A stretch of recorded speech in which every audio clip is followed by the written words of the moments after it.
मंगलवार को केंद्रीय गृह मंत्रालय ने एक नोटिफिकेशन जारी कर दिल्ली के उपराज्यपाल की शक्तियों में काफ़ी हद तक इजाफा किया है। दरअसल मंगलवार को केंद्रीय गृह मंत्रालय के द्वारा एक नोटिफिकेशन जारी किया गया जिसमें कहा गया कि दिल्ली के उपराज्यपाल वीके सक्सेना की शक्तियां बढ़ा दी गई हैं और उसके तहत उन्हें ये अधिकार दिया गया है कि दिल्ली के उपराज्यपाल किसी भी बोर्ड, किसी भी आयोग का गठन कर सकेंगे, उसमें मौजूद सदस्यों की नियुक्तियां कर सकेंगे। मसलन महिला आयोग है, विद्युत आयोग है, किसी भी आयोग के गठन का अधिकार अब एलजी के पास में रहेगा और उस आयोग के अंदर जो जो सदस्य रहेंगे वो सदस्य भी दिल्ली के उपराज्यपाल तय कर सकेंगे कि कौन उस आयोग में, उस बोर्ड में मेंबरशिप में आ सकता है और कौन नहीं आ सकता है। फिलहाल जो केंद्रीय गृह मंत्रालय है उसने नोटिफिकेशन जारी कर दिया और कहा है कि राष्ट्रपति के अधीन रहते हुए, राष्ट्रपति के निर्देश के तहत दिल्ली के उपराज्यपाल अब तमाम जो बोर्ड हैं उनका गठन कर सकेंगे और उनके सदस्यों की नियुक्तियां कर सकेंगे। कह सकते हैं कि एमसीडी में जो वार्ड कमेटियों के चुनाव हो रहे हैं उससे ठीक पहले ये कदम उठाया गया है और जैसे ही वीके सक्सेना की शक्तियों में, जो कि दिल्ली के उपराज्यपाल हैं, उनकी शक्तियों में जैसे ही इजाफा हुआ, ठीक उसके बाद में उन्होंने दिल्ली में एमसीडी में जो वार्ड समितियों के इलेक्शन हो रहे हैं उसके पीठासीन अधिकारियों की नियुक्ति कर दी है। क्योंकि जो आम आदमी पार्टी से जो मेयर हैं शैली ओबराय, उन्होंने उन पीठासीन अधिकारियों की नियुक्ति करने से इनकार कर दिया था।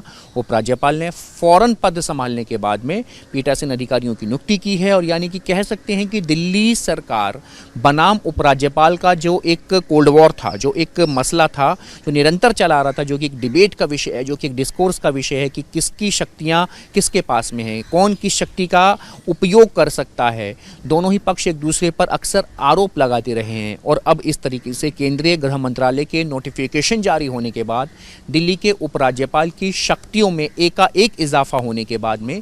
ये जो तलवारें हैं ये और ज़्यादा ठनेंगी, ये जो खाई है और ज़्यादा खिंचेगी, क्योंकि पॉलिटिकल पार्टीज़ जो हैं एक दूसरे पर हमलावर हैं। आम आदमी पार्टी ने इस आदेश का, केंद्रीय गृह मंत्रालय के इस आदेश को लेकर के तीखे शब्दों में कड़ी निंदा की है। कहा है कि केंद्र सरकार आखिर क्यों दिल्ली की चुनी हुई जो सरकार है उसको अस्थिर करने का प्रयास कर रही है। वहीं दूसरी तरफ बीजेपी ने कहा है कि एक वेलकम कदम है, संवैधानिक तौर पर देश की राजधानी दिल्ली की रक्षा करने के लिए एक उठाया गया उचित कदम है। मंगलवार को केंद्रीय गृह मंत्रालय ने एक नोटिफिकेशन जारी कर दिल्ली के उपराज्यपाल की शक्तियों में काफ़ी हद तक इजाफा किया है। दरअसल मंगलवार को केंद्रीय गृह मंत्रालय के द्वारा एक नोटिफिकेशन जारी किया गया जिसमें कहा गया कि दिल्ली के उपराज्यपाल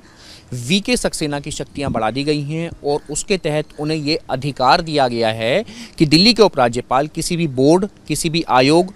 का गठन कर सकेंगे, उसमें मौजूद सदस्यों की नियुक्तियां कर सकेंगे। मसलन महिला आयोग है, विद्युत आयोग है, किसी भी आयोग के गठन का अधिकार अब एलजी के पास में रहेगा और उस आयोग के अंदर जो जो सदस्य रहेंगे वो सदस्य भी दिल्ली के उपराज्यपाल तय कर सकेंगे कि कौन उस आयोग में, उस बोर्ड में मेंबरशिप में आ सकता है और कौन नहीं आ सकता है। फिलहाल जो केंद्रीय गृह मंत्रालय है उसने नोटिफिकेशन जारी कर दिया और कहा है कि राष्ट्रपति के अधीन रहते हुए, राष्ट्रपति के निर्देश के तहत दिल्ली के उपराज्यपाल अब तमाम जो बोर्ड हैं उनका गठन कर सकेंगे और उनके सदस्यों की नियुक्तियां कर सकेंगे। कह सकते हैं कि एमसीडी में जो वार्ड कमेटियों के चुनाव हो रहे हैं उससे ठीक पहले ये कदम उठाया गया है और जैसे ही वीके सक्सेना की शक्तियों में, जो कि दिल्ली के उपराज्यपाल हैं, उनकी शक्तियों में जैसे ही इजाफा हुआ, ठीक उसके बाद में उन्होंने दिल्ली में एमसीडी में जो वार्ड समितियों के इलेक्शन हो रहे हैं उसके पीठासीन अधिकारियों की नियुक्ति कर दी है। क्योंकि जो आम आदमी पार्टी से जो मेयर हैं शैली ओबराय, उन्होंने उन पीठासीन अधिकारियों की नियुक्ति करने से इनकार कर दिया था।